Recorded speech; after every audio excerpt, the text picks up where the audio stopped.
Muito boa noite, hoje é domingo, primeiro domingo de julho, dia 5 de julho.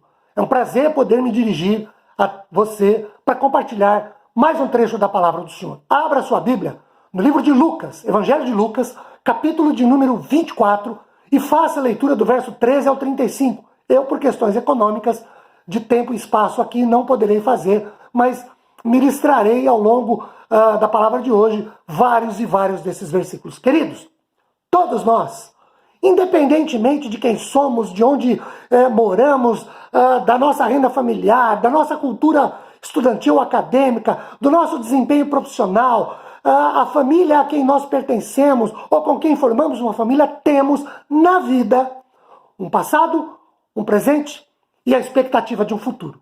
O presente é este momento, é o aqui e o que acontece conosco neste exato instante. O presente é visto, vivido e sentido.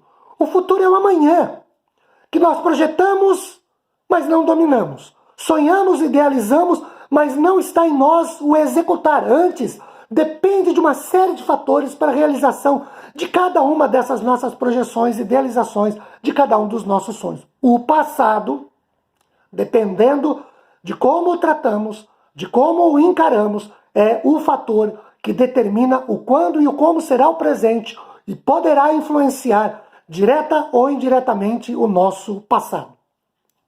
Pensemos no seguinte. Para algumas pessoas, o passado foi generoso, pouco faltou, poucas foram as dificuldades e as mazelas da vida, poucos foram os problemas, poucas foram as tristezas e as lágrimas. Para outros, já o passado foi terrível, foi triste, impiedoso, traumático, castigou bastante, encheu de cicatrizes profundas, frutos de várias dores, vários sofrimentos, de grandes decepções, de profundas desilusões e significativas perdas. O passado, queridos, pode, às vezes, prender muita gente a fatos, a episódios, a palavras que foram proferidas. Algumas pessoas, por conta do passado que tiveram, desistiram de sonhar, de idealizar, de projetar a vida para o amanhã, de pensar na melhora, na mudança.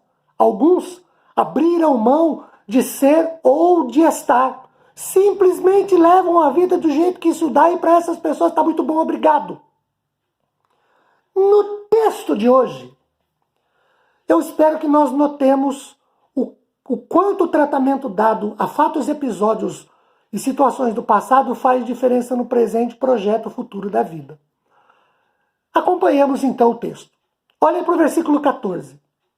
Ele revela que os dois discípulos de Jesus que saindo de Jerusalém, caminhavam para Emaús, conversavam a respeito do que ocorrera dias antes. Ou seja, memórias, lembranças de um passado. Verdade que é um passado recente, não remoto, mas é um passado.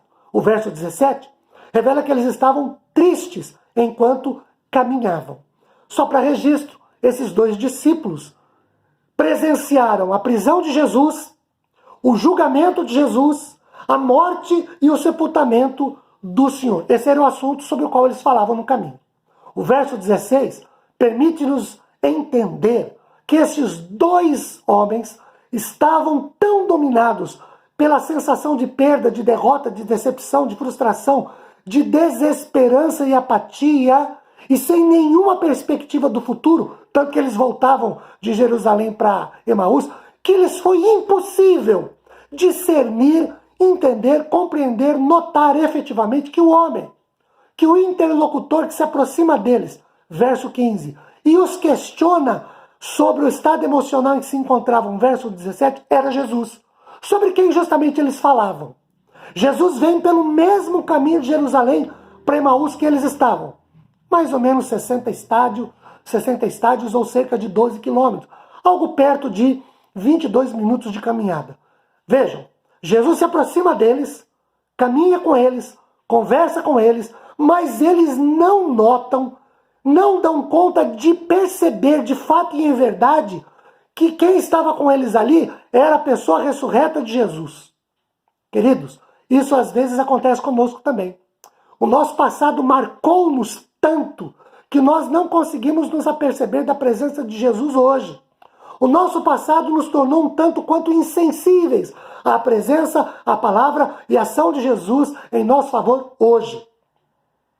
A experiência desses dois discípulos, vindos de Jerusalém a caminho de Emaús, lembrando o passado, vivenciando memórias tristes e amargas, pensamentos de derrotas, de frustrações, de decepções, caso assim nós o queiramos hoje, aqui, neste momento, nos permite observar duas ricas e preciosas lições sobre como enfrentar as recordações, as lembranças, as memórias do nosso passado e suas consequências para o nosso futuro. A primeira lição que nós podemos aprender e que pode fazer grande diferença em nosso presente e nosso futuro sobre como tratamos o nosso passado é a seguinte: a maneira como olhamos e encaramos os fatos desse nosso passado.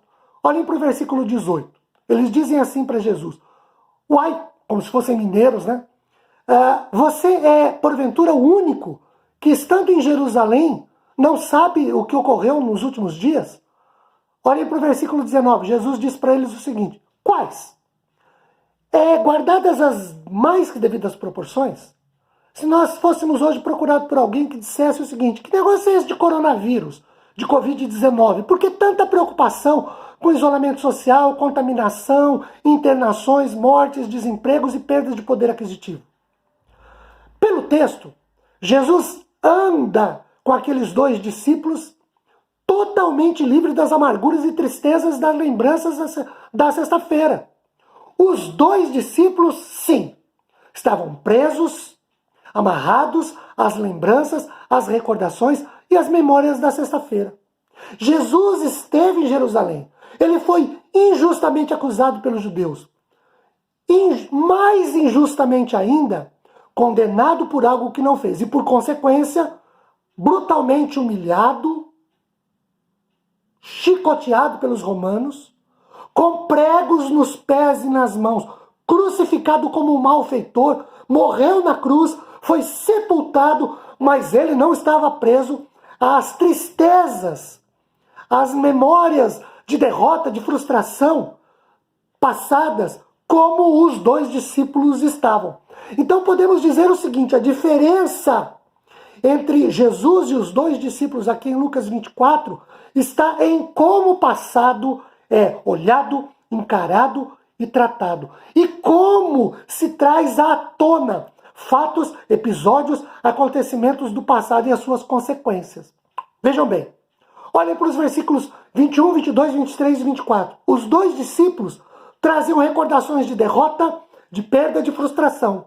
Olhem para os versículos 25, 26 e 27. Jesus encara como cumprimento da palavra do Senhor.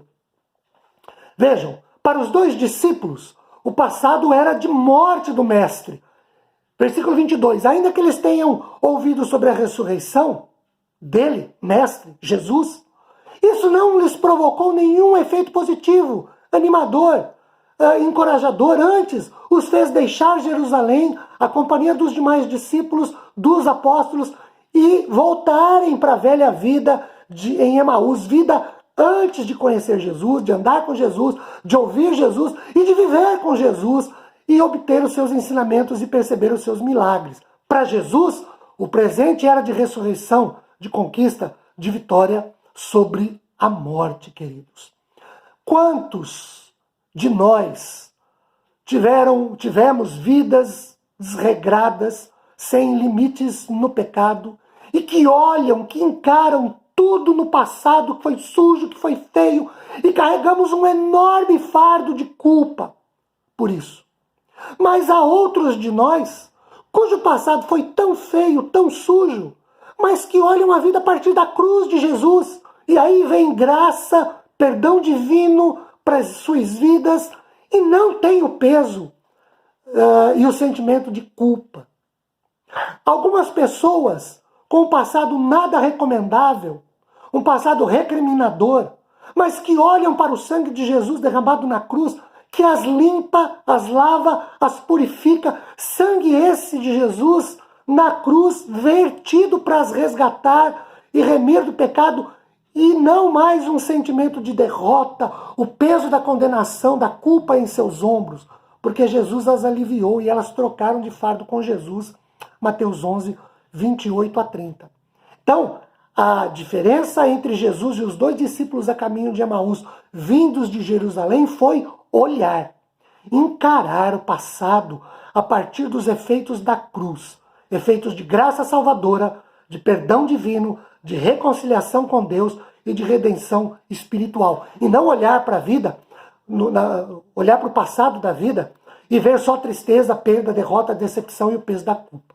A segunda lição que nós podemos aprender e que pode fazer grande diferença no nosso passado e futuro sobre como tratamos o nosso passado é o seguinte: olhar para frente, para o depois, para o amanhã, e não só olhar para o passado.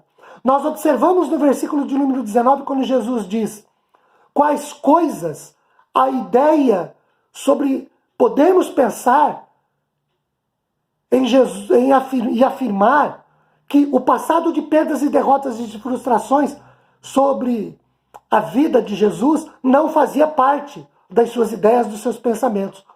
Tudo o que aconteceu na sexta-feira, o sofrimento, o escárnio, o abandono pelos amigos, a cruz, a morte, o sepultamento, que aconteceram a Jesus, afetou muito mais a estes dois discípulos do que ao próprio Jesus.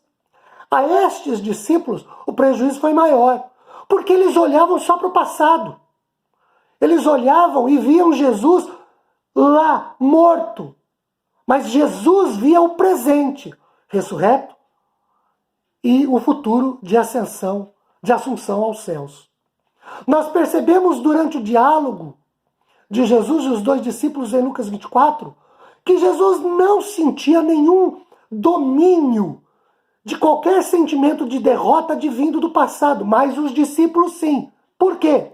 Porque Jesus via o presente ressurreto e o futuro assentado à destra de Deus, como de Deus Pai, e ele, Senhor Jesus, como Senhor e Salvador. Os discípulos só viam o passado de perdas, de derrotas, de decepção, de morte, por isso voltavam à velha vida.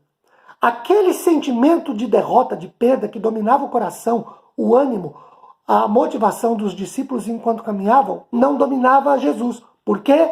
Porque Jesus, o personagem de toda a tragédia da sexta-feira, nos mostra que, por maior que seja o nosso desafio na vida, nossos olhos devem estar sempre voltados para frente. O nosso coração, o nosso ânimo, a nossa disposição e motivação para a vida deve sempre esperar o melhor de Deus. Afinal, nós não estamos nunca sozinhos e desamparados diante da nossa caminhada, porque o Senhor caminha conosco, vai conosco, está conosco. Por isso, não devemos e nem podemos olhar só para o passado, mas como diz Hebreus 12, 2, olhando firmemente, e nós podemos pensar em fixamente para Jesus. Ele é o autor e consumador da nossa fé.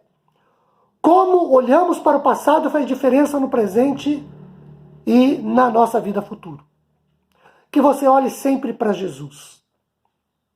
Que você não olhe para um passado de pecados, mas veja a cruz de graça divina e de perdão. Deus te abençoe, fique na paz do Senhor. Um beijo no seu coração. Tchau, gente!